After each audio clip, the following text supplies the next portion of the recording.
제가 생각한 올바른 약의 복용법이란 의료진이 설명하는 내용을 빠지지 않고 들은 후에 자기 스스로 약의 용량을 줄이거나 끊지 않고 제대로 복용하는 것입니다.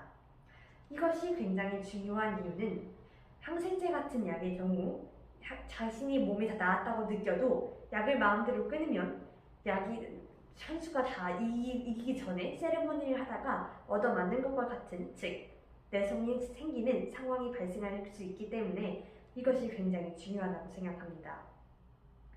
또한 상대방의 약을 자신이 다 대신 먹거나 아니면 유통기한이 지난 약을 먹는 것도 잘못된 약의 복용법이므로 이를 절대 하지 않는 방법이 올바른 약의 복용법이라고 생각합니다. 이상입니다. 벤조디아제핀은 굉장히 위험한 항불안제로 가장 많이 사용되는 종류 중 하나입니다. 이것의 가장 큰 문제는 이 약 자체가 문제라거나 부작용 자체가 문제라기보다 사람마다 굉장히 다른 부작용이나 작용을 일으킬 수 있는 항정신병 계열의 약이 그런 약을 먹는 사람도 모르는 채로 정신의학과가 아닌 다른 과에서도 많이 처방되고 있다는 점일 것입니다.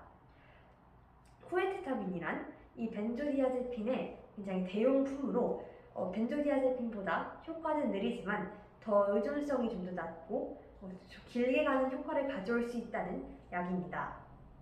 이에 사람들은 쿠에테타민을 이용하는 것이 더 좋다라고 하고 있지만 벤조디아제핀이 빠른 효과를 가져가 주기 때문에 환자의 만족도가 높고 의사가 이것이 치료되는 것을 빨리 확인할 수 있기 때문에 벤조디아제핀이라는 조금 더 위험할 수 있는 약을 사용하고 있다는 것입니다. 벤조디아제핀은 가장 많이 처방되는 약 순위 5위로 굉장히 높이 차지하고 있고 국민 중 11%, 즉 10명 중 1명은 이 약을 복용해 본 적이 있으나 오히려 이것이 정신건강의학과에서 처방되는 것은 5분의 1밖에 채 되지 않습니다. 이러한 점이 벤조디아제핀의 오남용 사례라고 말할 수 있습니다. 약을 바르게 처방해야 할 때 처방하는 것, 아니면 정말 많은 약이 필요해서 많이 처방하는 것은 오남용이라고 할 수 없으나 이렇게 환자도 모르는 상태에서 약을 먹게 되어 문제가 발생한다면 오용이라고 볼 수 있고, 그런 정확히 이 약이 필요하지 않은 상태에서 환자의 이런 불안 상태를 완화하거나 빠른 효과를 위해서 더 약을 사용하거나 계속 약을 병용 처방하는 것을 남용이라고 할 수 있을 것 같습니다. 이상입니다. 제가 실험했던 내용은 이 설문조사를 바탕으로 생태계에 약이 그냥 버려졌을 때 어떤 영향을 주는가를 실험해본 실험이었으며 1, 2, 3차 여러 차례를 거쳐서 정말 약이 생태계에 문제를 준다는 것까지 알아냈습니다. 처음 실험은 강낭콩으로 진행하였고 강낭콩을 발화시켜서 4일이 지나 먼저 싹이 좀 피어올랐을 때 그때 세 가지 방법, 빻거나 물에 넣거나 아니면 그냥 넣는 것, 세 가지 방법으로 흔히 사용되는 4가지 시중 판매약을 사용하여 이를 실험하게 되었습니다. 그러나 여기서의 문제점은 강낭콩이 너무나도 빨리 자라고 약을 투약했던 시점에서 이미 발화 속도의 차이가 나 있었기 때문에 이것에 대한 성장의 차이가 정말 약에 의한 것인가를 알기가 힘들었고 또한 이 정확한 길이를 재기 힘들다는 것이 문제였습니다. 이에 저는 이 개수가 다르다던가 폐혈진통제 아스트 아미노펜의 경우에서는 강낭콩이 잘 열리지 않았던가 등의 결과를 얻었음에도 한 번 더 무씨를 이용한 실험을 하게 되었습니다. 무씨를 이용한 이유는 무씨는 처음 발화 속도가 굉장히 빠르기 때문에 발화와 함께 실험을 계속할 수 있고 다 자랐을 때의 높이가 강낭콩보다 크지 않아서 실험이 용이하며 여러 번 계속 반복해서 실험할 때 유리하다는 점 때문에 무씨를 사용하게 되었습니다. 2차, 3차, 4차 실험은 이 무씨를 이용해 처음 발화할 때부터 약을 투약해 정확히 결과를 볼 수 있도록 하는 방법을 사용하여 실험하게 되었습니다. 이 실험으로 얻은 결론이라면 이 정말 처음 강낭콩 실험에서도 다른 실험에서도 아무 약도 투약하지 않은 대조군보다 약을 투약해 통제 변이를 준 이 약을 투약한 생식물들이 훨씬 현저하게 적게 자라는 걸 볼 수 있었고, 강낭콩의 경우에서는 강낭콩이 제대로 여물지 않았던 것을 확인할 수 있었습니다. 이 실험을 통해 배운 점은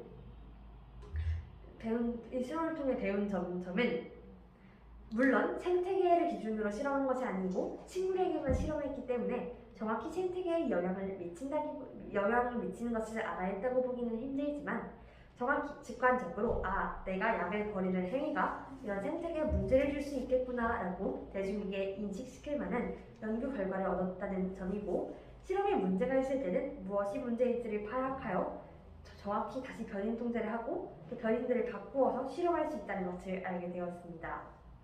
추후 제가 양리학자가 되었을 때 이런 오히려 약이 자연에 미치는 것뿐만 아니라 더 복합적인 인간에게 미치는 영향을 실험했을 때도 이렇게 계속 변인 통제를 했던 것을 기억하고, 임상 실험을 할 때도 처음부터 완벽한 실험을 할 수 있도록 노력해서 변인 통제를 하되, 문제가 발생했을 때는 실험 내용을 계속 부수적으로 바꾸어 나가서 어떤 변인이 정말 이 약이 이 환자에게 변화를 준 것인가를 알 수 있도록 하려고 했습니다.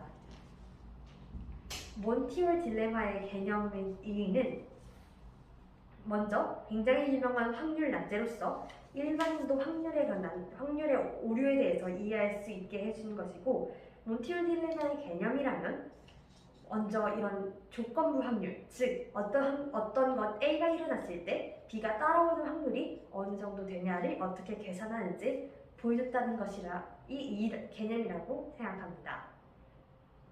몬티올 딜레마란 몬티라는 사회자가 나오는 미국 프로그램에서 나온 것인데, 세 가지 문 뒤에 한 가지 문에만 자동차가 있고 나머지 두 가지 문에는 염수가 있는 것에서 당신이 한 가지 문을 골랐을 때 사회자는 반대쪽 문 중에 염수가 있는 칸을 열어서 보여주었을 때 이 문을 바꾸는 것이 차를 갖는 데 더 유리한가 아니면 그대로 유지하는 것이 더 유리한가에 대한 개념이었습니다.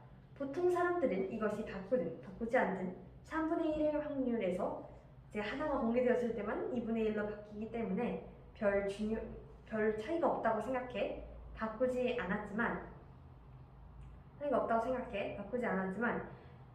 이것은 인간이 자신이 실패를 경험하지 않으려는 심리 때문이고, 사실 몬티올 딜레마에서는 바꾸는 것이 바꾸지 않는 것보다 3분의 2로 더 유리하고, 바꾸지 않았을 때는 3분의 1밖에 안 된다는 점이 굉장히 중요하다고 생각합니다.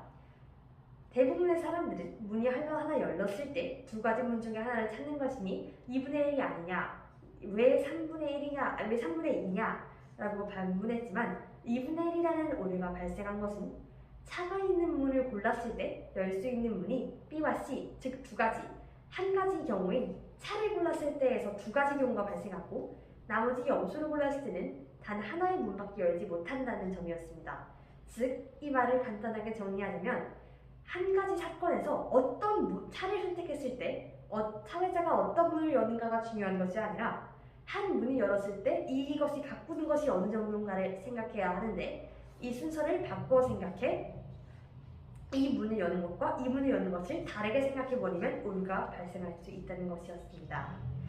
이 몬티올 딜레마와 저의 물티올 딜레마가 제 꿈에 미치는 의의에 대해서 생각해보았 의의의 의의라는 것은, 먼저 어떤 실험의 결과를 봤을 때 이것의 앞뒤 관계를 착각하지 않아야 한다는 것을 배우게 주었습니다. 그저 차 문을 먼저 보여주고 골랐다면 2분의 1이 맞았겠지만, 차 문을 먼저 보여주지 않고 연 것이 아니라 먼저 고른 상태로 하나를 보여줬기 때문에 부수적으로 발생하는 개수가 처음에 세 가지와 다르게 네 가지 경우가 나온다는 것에서, 제가 약황에 관련된 실험을 할 때도 무엇이 어떤 것에 영향을 주었는지, 사건이 어떻게 전개됐는지를 살펴보아 오류 없이 다른 순서대로 이런 딜레마에 헷갈리지 않고 결과를 낼 수 있게 해주는 것이 몬티올 딜레마의 의의라고 생각합니다. 즉, 정리하자면 몬티올 딜레마는 어떤 사건이 발생했을 때의 조건부 확률을 굉장히 간단하게 단편적으로 보여준 난제이며 이것을 저에게 적용했을 때는 제가 약학 관련 연구를 할 때 일의 선후관계를 잘 따지고 무엇이 어떤 것에 영향을 주었는지를 따져 정확한 확률을 계산해낼 수 있도록 알려준 것이라고 생각합니다. 이상입니다. 잘했어. 네.